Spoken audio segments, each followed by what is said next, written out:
কিন্তু এখানে তো ধরা পড়ছে, এখানে তো ধরা পড়ছে, ধরা পড়লে সেটা অন্য জায়গায় একই মেকানিজম হচ্ছে সেটা আমরা জানি না। আপনি এখনই বলতেছেন সামান্য ভোট। এজেন্ট যিনি রয়েছেন উনি এই প্রক্রিয়াটা জানেন কিনা যে এখানে সিগনেচার করার পরে ভোট ব্যালট দেওয়া হবে ভোটারকে? না, সেটা তো আপনারা একটু কাইন্ডলি উনি জানেন কিনা?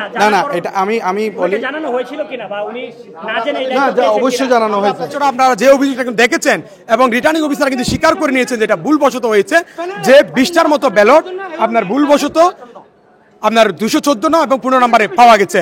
তাহলে তো আমরা স্পষ্ট এখানে কারচুপি হচ্ছে। এখানে আমাদের শিক্ষার্থীর যে ভোটাধিকার, তাদের যে অধিকার, তারা যে তাদের প্রার্থীকে চয়েস করার, সেটা কিন্তু এখানে হচ্ছে না। মনে করে এটা এখানে বুঝে গেছে, এখন কি এটা আবার খোলা সম্ভব? না স্যার, আরো ভিতর কিছু না। বিষটাকে যদি হালাল করেন তাহলে বাইরে থেকে এভাবে সিগনেচার ছাড়া যদি আরো যদি 10,000 চলে আসে সেক্ষেত্রে সেটা কাউন্টিং হবে। পোলিং অফিসার তিনি ছিলেন, এই মুহূর্তে তাকে কিছু দেখা যাচ্ছে না। আসলে একটা অনাকাঙ্ক্ষিত ঘটনা ঘটে গেছে, যে এই বিষয়টা আসলে মানে ইলেকশনের আসলে গ্রহণযোগ্যতা নিয়ে আসলে কোশ্চেন তুলতেছে। এটা যদি আসলে মেটিকুলাস কোনো একটা মানে প্ল্যানের অংশ থাকে, এটা যদি মেটিকুলাস একটা মেকানিজমের অংশ হয়ে থাকে, তখন তো আসলে মানে শিক্ষার্থীদের ম্যান্ডেটের সুযোগটা আসলে থাকে না। এই বিষয়টা আসলে মানে দুঃখজনক। আমরা সকালবেলা থেকে ছিলাম, তো ভোট গ্রহণের পর আমরা দৃষ্টি রাখছিলাম, উনি অনেকগুলো ব্যালট পেপারে সিগনেচার চালাই দিয়ে দিচ্ছিল। তো পরবর্তীতে আমরা বাধা দিই, অনেকগুলো ভোট আসলে কমিশনার সিগনেচার ছাড়াই ফেলে দেওয়া হয়। তো আমরা পরবর্তীতে জানতে চাই, কিন্তু ওনারা কোনো সদুত্তর আমাদেরকে দিতে পারেনি আসলে এই বুটগুলোর স্বচ্ছতা কতটুকু, বা এই যে এতগুলো বুট সিগনেচার ছাড়াই ফেলে দেওয়া হলো, এগুলো কি গণনা হবে কিনা বা এগুলার প্রতিকার কি হবে। 36 বছর পর এখানে ইলেকশন হচ্ছে, এই চাকসু ইলেকশন হচ্ছে।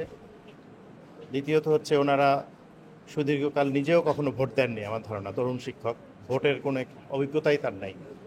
তো একদম শুরুতে 10টা থেকে 12টা ব্যালট পেপার যখন স্টুডেন্টদের দিল, স্টুডেন্টদের সব আইডেন্টিফিকেশন ভেরিফাই করে হাতে অমোচনীয় কালি দিয়ে, তারপরে স্টুডেন্ট আইডি দেখে স্টুডেন্ট সিগনেচার দিয়ে 5টা ব্যালট পেপার পায় প্রতি স্টুডেন্ট। 5টা ব্যালট পেপার পেয়েছেন, পেয়ে অ্যাকর্ডিংলি তার ওইভাবে ভরাট করে, গোল্লা ভরাট করে ওই মার্কশিটের মতো করে এসে জমা দিয়েছে। হঠাৎ আমি খেয়াল করলাম যে এই ব্যালট পেপারে সিগনেচার নেই। যে এই মুহূর্তে দেখলাম যে সিগনেচার নেই, যেহেতু ওনারা অনভিজ্ঞ একদম পোলিং অফিসাররা, যেখানে সিগনেচারে যে এবং নিজেও কখনো ভোটও দেননি জীবনে। 214 নম্বর রুমে আইটি ভবনের এখানে তারা শিক্ষার্থীরা ভোটাররা যখন ভোট দিচ্ছিল, ভোট দেওয়ার ক্ষেত্রে প্রথম 15 জনের তারা ভোট প্রদান করেছে, কিন্তু তাদের ব্যালট পেপারে এখানে হচ্ছে কোনো স্বাক্ষর ছিল না। আমরা এই ব্যাপারে যারা পোলিং অফিসার ছিল, আমরা পোলিং অফিসারদেরকে জিজ্ঞাসা করেছি, তারা আমাদেরকে বলেছে যে তারা ভুলে গেছে। এটা আসলে ভুল হয়েছে কিনা সেটা আমরা নিশ্চিত না। তো তারা যেহেতু সিগনেচার নাই, তো ব্যালট পেপারটা তো আর মূল্য নাই, এটা তো অবৈধ। এই 20টা রুল যদি আরো 40টা জন ঢোকে তখন স্যার কি হবে? আমরা তো এখন এই 20টা আবার সিগনেচার করবে, আবার না এটা 20টা সিগনেচার করবে না তো এখানে। তো এটা কাউন্ট হবে কিভাবে? এখন এটা আমাদের এই 20টা আমাদের এখন হয় নাই, এটা আমাদের নলেজ দেওয়া হয়েছে, এটা আমরা নোট রাখছি। তা আপনি যদি এই 20টাকে যদি হালাল করেন তাহলে বাইরে থেকে এভাবে সিগনেচার ছাড়া যদি আরো যদি 10,000 চলে আসে সেক্ষেত্রে সেটা কাউন্টিং হবে।